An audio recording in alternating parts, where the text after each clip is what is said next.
everyone, how's it going? It's That Nerd Ryan here, and we're reviewing Star Wars Jedi Survivor today. So, since I do game reviews and I do Star Wars videos, we're doing this on the Star Wars day. And I will explain this game all the way through. I'll talk about the story first for the Star Wars content, and then we'll get into gameplay. They're going to be all together.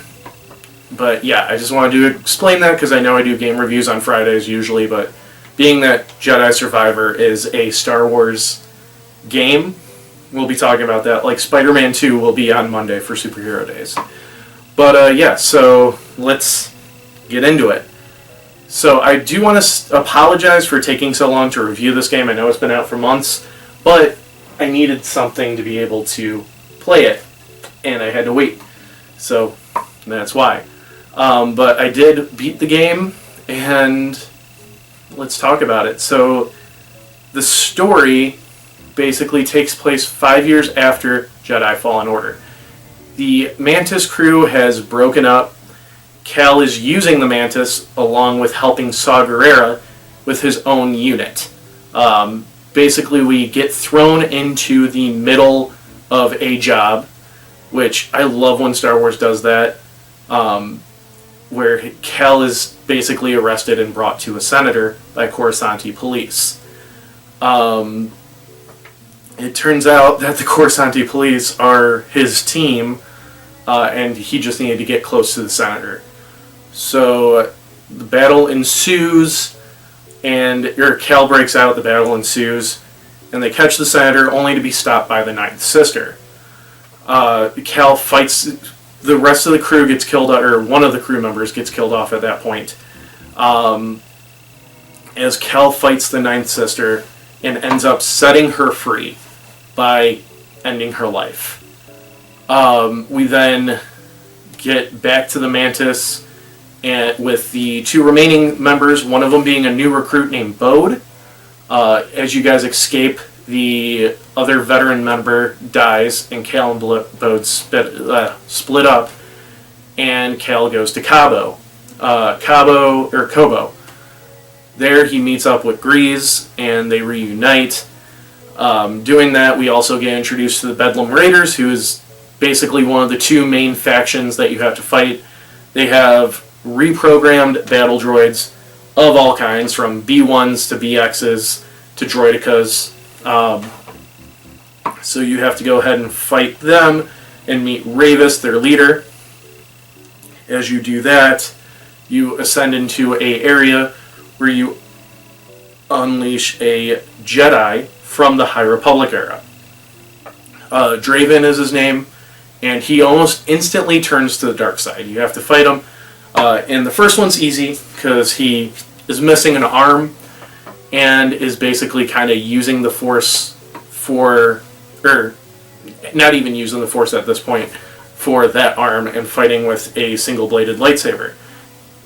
After that, you realize that you have to contact Seer to get help and find this planet named Talonor, which is off the grid from the Empire and is basically impossible to get to. It's like anti-Exegol, basically. So you go to Jeddah, where you fight your way to finding, through the Empire and through the wild, to finding this secret base that Seer's in. Once you get there, it turns out that Master Cordova is alive.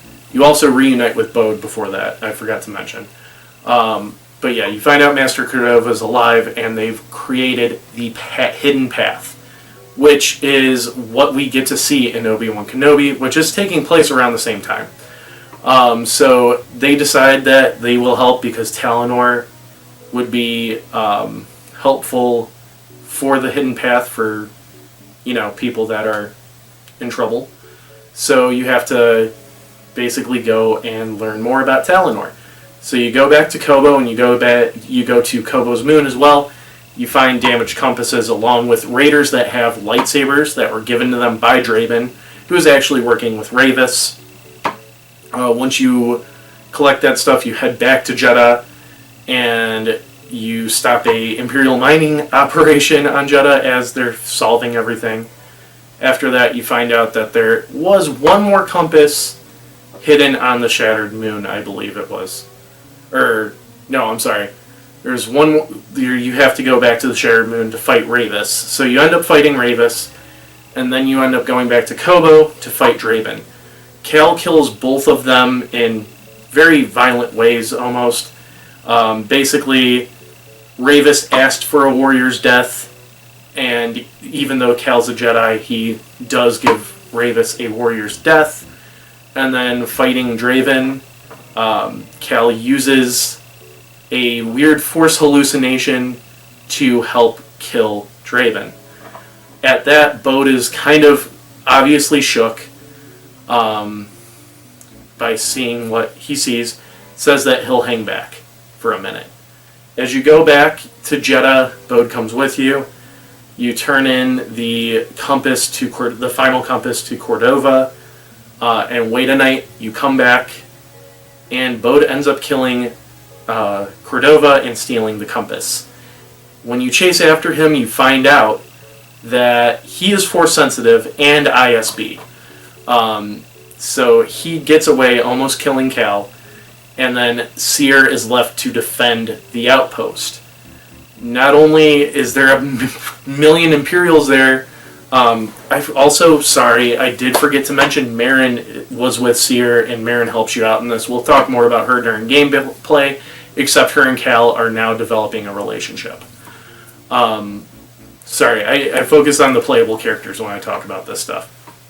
So Seer then goes and fights off the Imperials only to have to fight Darth Vader. We'll talk about how I felt during gameplay on that, but she nearly defeats him and ends up getting killed in the process. I believe by force choking, it was kind of unclear, and Cal just misses it in time.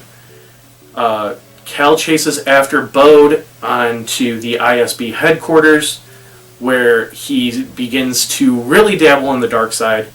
He finds Bode with his daughter as they're preparing to leave to Talonor to basically get rid of the Imperials, or get rid of the Imperial scent off of them since they're force sensitive. Cal chases after and uses the dark side to basically kill everybody else on the base, and then tries to find a way to Talonor after Marin stops him from going full dark side. So they find another way by going to Kobo and turning on these basically lasers to open the nebula to get to Talonor. Once they do that, he heads there and has his final showdown with Bode. Bode also has gone full dark side, even using the Force on his own daughter. Though it's to keep her out of the fight, it is in a violent matter, so him and Cal fight, and Bode ends up dying by Cal's hand as Cal shoots him. And you also embrace the darkness at that point too. So the way it ends is you burn Seer, Cordova, and Bode's bodies in a funeral, and you take on, or Cal takes on Bode's daughter, Kata, as his apprentice. And that sets up for Jedi 3. We don't know the name of it yet, but yeah. So now, let's move on to gameplay. So I just wanted to address like gameplay and stuff. The story mode I did really enjoy. It did get me emotional at times. The Darth Vader fight, as well as the ending in particular. I actually, when the screen went black when Cal is fighting Bloat and it says "Embrace the Darkness," hit this button, I actually like cried. Cal is a very good character, a very great character, and I think that the reason why we care so much about him is because we play as him. And seeing somebody that you care about fall into darkness is heartbreaking. So that whole part was very heartbreaking. For whatever reason, I had some parts spoiled to me. I got spoiled that Bode was going to be an ISB agent. I didn't know that he was a Jedi, and I was really happy not to know that. The other part that I did get spoiled to me was that Vader was in the game. I didn't know that you'd play as Seer fighting him, but leading up to that point when like it was Seer, I was like, okay, yeah, no, because Cal can't die in this game, and obviously Vader can't die, so it's going to be Seer versus Vader. I had sheer anxiety. I was so excited and so scared to get to that fight. It like playing that, playing a Seer, I was like, oh yeah, Vader's coming. Oh my god, I was like freaking out playing it. But with that, now we'll talk about gameplay, sorry. The fights did seem easier in this. I don't know if it's because during Fallen Order, the whole playthrough, I did not parry because I didn't know that you could parry. And now that I knew you could parry in Survivor, it made it easier, or if the gameplay just got easier. It could be a me thing, it could be the gameplay.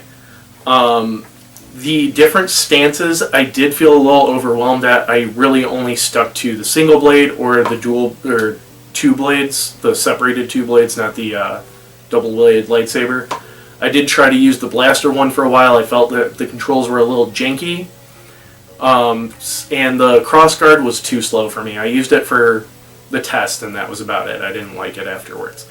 So I do like that they switched from Fallen Order to Survivor, just letting you use those and you didn't have to drain your force meter to use them.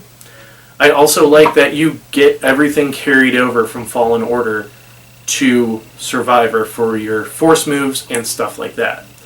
And these upgrades and everything made sense to the game. I think really you only get 2, maybe 3 new force moves. You get the heavier pull up and down, which you get later in the game. You get the force dash, air dash, and then I believe Jedi mind trick was just introduced at the beginning. You already had that. But yeah, everything else is traversal. So like you get a skyhook, and then later on you get to upgrade the skyhook to jump farther off of certain items. And then also BD gets some upgrades, such as shooting Kobo matter, which can help disintegrate other Kobo matter in a very complex way that I'm not going to explain here. And then also shooting electric darts. So, I mean, you get more on your arsenal, but it doesn't feel overwhelming with being stacked on Jedi Fallen Order. That's something I'm worried about for whatever Jedi 3 will be called. But yeah, I think that was a very good balanced amount. Now let's talk about the negatives. I did feel some glitches in the game. For example, a lot of what I like to call the roller coaster moments of where you were chaining parkour moves get a little glitchy. For example, there's a part, I believe it was on Kobo or the Shattered Moon, where you're running across like 5 different walls on wall running, and then you take a wire and then you try to wall jump again. About 5 times out of 10, I would jump to that last wall and then fall because it would just start going the other way. Stuff like that. I also had the game crash on me twice, which has never happened to me on a PS4. I don't know if that's a PS5 issue or if that was a game issue. This is the first game I'm playing on PS5. But I did have a lot of like glitches and crashes. I did hear that Jedi Survivor did have a lot of glitches at launch. I just might not have updated it, or they might have not fixed the issues yet. Also with that, I want to say I'm pretty proud of the fact that I only died 4 times throughout the entire game. 1 time to Bode at the end, 1 time to, or twice to 2 different Dark Troopers, and then 1 was, I think, whatever the brown wampa is called. I can't remember what it's called, Magua or whatever. But yeah, I was pretty surprised that that's how much I died. Another thing was it felt like less planets in the game. I'm probably wrong. I actually think it's the same amount, but it just felt smaller. Maybe it was the fact that you're jumping back and forth to Kobo and the Shattered Moon and Jeddah, and then at the end you get 2 more planets added on, and you can visit Coruscant, but there's really nothing to do on Coruscant except for a boss fight with an alpha animal, and that's it. Other than that, like, you don't really need to go back to Coruscant. But like, Kobo is huge. Kobo's huge, and Jedha is pretty huge. Shattered Moon is small, Talonor is small, and so is the ISB base, thus kind of making the game feel really small.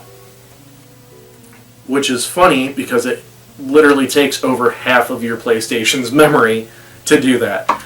So, I mean, that is, like, kind of my issue with the game, is the glitches and the small scale that I feel with it. The customization's pretty cool, but I kind of just mainly stuck to Cal's usual look, because I didn't like going out of the way, and just Cameron Monaghan has really cool hair in this game, so I'm not going to change it up. But yeah, so I'm going to give Jedi Survivor an 8 out of 10. I really enjoyed it. It's just, you know, a lot of glitches, kind of sour the moment. I was actually screaming at the screen at one point and got asked why I was screaming at the screen because I kept dying at the same spot due to a glitch. But yeah, so I hope you guys enjoyed the video. Be sure to leave a like, comment, subscribe, ring that bell, and follow me on all my social media down below. It's that Nerd Ryan, signing